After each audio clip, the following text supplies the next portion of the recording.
Welcome to Sassy, Soulful, and Sensitive, the podcast for introverts, empaths, and highly sensitive people.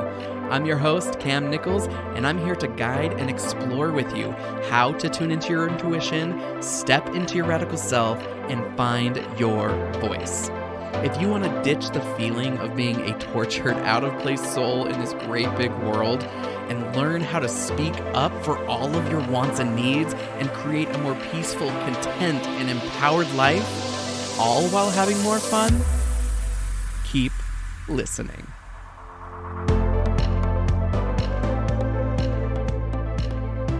Yo, yo, yo, my beautiful people. Hope you are having a fantastic week. So today I want to talk about giving ourselves self-compassion and really recognizing your importance, your own importance. Like, you probably recognize that you are a unique individual, but do you really recognize how important you and your uniqueness actually are in the impact of the world and just the existence of those around you? Like, it can be so easy to get overwhelmed and go into existential mode. So you may feel like you're lost or trapped without hope of a future and just all kinds of craziness.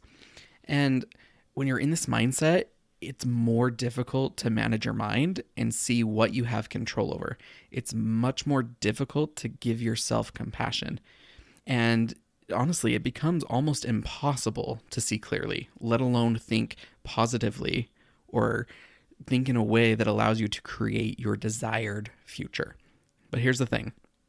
When you own who you are and where you're at, even if it is just owning that things are unclear or existential, like, you step into that place of power.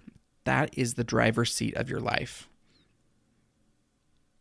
So I want to talk about 4 different ways or ideas, concepts that can help you kind of get into this clearer state and really help give that ownership of who you are and really, really step into self-compassion. Self-compassion is like one of the most important things I think that we as highly sensitive people, introverts, empaths, that we can learn for ourselves. So I want to ask the question, do you think or view yourself as capable? And do you think about yourself as compassionate? So one of the things, so number 1 out of 4, is like just how you think about yourself. What are the thoughts that you think about yourself? And capable and compassionate, I think, are 2 of like the amazingly best words that you can choose to think on purpose about yourself. When you think you're capable, you start to believe and feel empowered. And when you feel empowered, you don't doubt that you have control or can figure something out. The things you want truly become inevitable. They're not just a hope or a dream. And when you think that you are compassionate, you feel love and you are able to offer that to yourself when you feel down or sad or lonely or afraid. You are able to remove judgment and tap into your inner knowing to know what you need in that specific exact moment, right? So one of the ways to help give yourself compassion and step into yourself is observe the way that you think about yourself. The thoughts you think about you absolutely matter. So the second one, I want to talk about strengths and weaknesses. Like, how much time do you think about your strengths? Probably not as much time as you spend thinking about your weaknesses. So what if I told you they were the exact same thing? Your strengths and weaknesses are just skills or characteristics approached from different energies. So for example, you are sensitive and aware of other people's emotions. From a more negative energy, it's a weakness because you can become easily overwhelmed and shut down, right? But from a more positive energy, it's a strength because it allows you to easily adjust your communication style to make others feel at ease.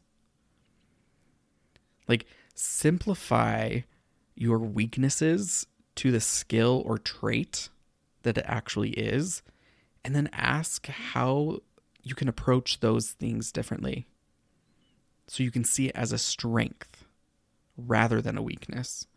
Like, most likely, your brain is going to start to list all the evidence of things that you are already naturally doing, and you just haven't recognized it as a strength.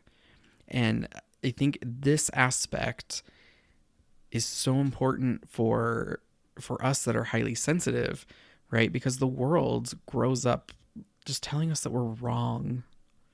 That we're wrong. We're too much. We're not enough. We're too sensitive. Big boys don't cry. Bitch, big boys absolutely cry.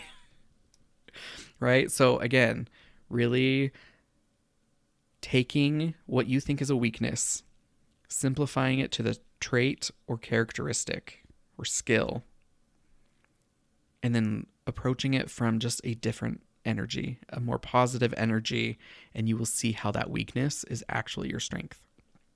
So number 3 kind of fits into this a little bit. It's called reframing or rephrasing. And this is like a common technique used in psychology and counseling and all of the good things in the wellness industry.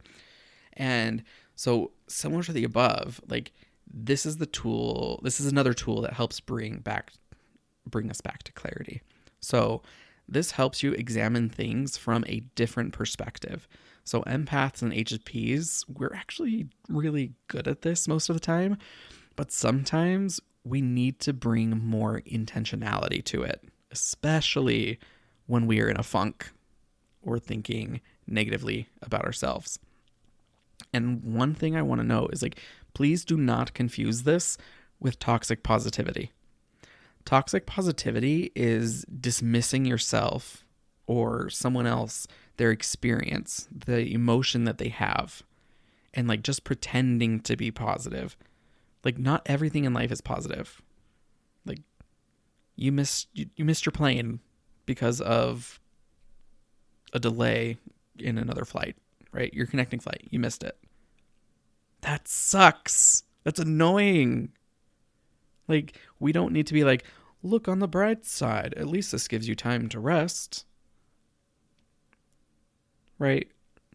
Like, sometimes things suck, and that's totally okay because that's life. That's human, right? However, reframing can help take the sting out of the wound a little bit. So, for example, you plan to go to the beach and enjoy the sun. I love the beach. Love me some ocean time. But now you look outside and it's raining. And you're disappointed because you were looking forward to the plans, right? You were going to sit in the sun, you were going to splash in the water, just enjoy the sounds of the ocean. Like, the entire day and the whole purpose of going to the beach was to be fun and relaxing. And so even though it's raining, you can still have a relaxing and fun day, right? It just won't be in the sun and in the water as you planned. So maybe it looks like an indoor movie marathon, or binge watching a TV show, or reading your favorite book, or having a glass of wine and just chatting with your partner. Like, just notice how you can honor the disappointment and still reframe the situation in a positive way, right? But again, this does not fall into toxic positivity, this beach example. Like, you could easily turn it into toxic positivity if you were just be like, oh, well, look on the bright side. Like, even though it's raining, like, we just got to stay home and cuddle up. That sounds nice, I guess. But, like, I wanted to go to the frickin' beach and splash in the water in the sun. right? You have to acknowledge and accept this emotion or experience for what it is. The disappointment is real. This is not what I planned, and it sucks. When you acknowledge it, then you can move on and bring in the positive. So this actually segues very nicely into number 4, is accepting where you are. Like, this can be difficult to do, especially when you're dealing with negative emotions. However, we've kind of taken on this idea from society that we are supposed to feel positive emotions, and that if we feel any negative emotions, something has gone wrong. This is not the case. And it's actually, like, thinking like that is actually really harmful if you take that concept and live by it. Like, having compassion for where you are can sometimes be the exact thing you need to feel less terrible. Like, our negative emotions should not be resisted. They should be honored. When we resist or try to ignore the negative emotion, like, that's when it will become more intense. It will become louder. Like it's a baby throwing a tantrum, right? They saw someone eat a cookie. They want a cookie. Now they're like throwing a tantrum. But the thing is, that was the last cookie, right? So it's like, if you explain to them, help them feel seen and heard and understood, of like, yeah, that really sucks. That was the last cookie. I'm so sorry. Like, you can't have there isn't another one to give you. Typically the tantrum will calm down, right? But again, it's about being heard and seen and understood. Our negative emotions are just like this, right? They will get louder. They will get more intense until you give them the time and the space and the energy to honor them, to see them, to hear them, to understand them, and see what messages they have for you. So, how does one actually sit with these negative emotions? It's actually pretty simple. So, you sit with it, you name it, you feel it in your body, and you basically remind yourself it's not permanent, or that it's a problem. Like, it's not a problem to have a negative emotion. And this can be difficult at first if you are new to feeling and kind of accepting and sitting with negative emotions. So if this is something that is difficult for you and you want some guidance, like, head on over to coachwithcam.com. You can download my free guided meditation, Feel Better in Just 5 Minutes. And I will basically guide you through in 5 minutes how to sit and feel and process that emotion. So basically you can turn down the volume and get on with your life. Because sometimes the negative emotion can just be so intense and overwhelming. So you don't have to go through it alone. Coachwithcam.com, download a guided meditation, and I will totally guide you through it. So just to recap, 4 ways to give yourself more compassion is really pay attention to the thoughts you have about yourself. Look at your strengths and weaknesses, and look at your weaknesses, simplify them to the characteristic, the skill, or the trait, and then look how, when you approach it differently, it turns into a strength. 3 is reframing or rephrasing. And then 4 is just accepting where you're at without resistance, without the need to change, without making it a problem. So I hope that learning these ideas or these concepts, these tools, is a great place to start, or even just revisit when things start to become overwhelming or intense. And my hope is that you take what has been offered and you start to apply them in your life, and you start to see the difference in the experiences that you have. Like, you take these 4 things, you practice and apply them, I guarantee your life will feel so much better. So much better. No, won't be perfect. No, you won't feel positive 100% of the time, because that's not the point. But these 4 things will help you really take back that control and gain that clarity and allow yourself that self-compassion that sometimes you have to have for yourself. No one else can give it to you.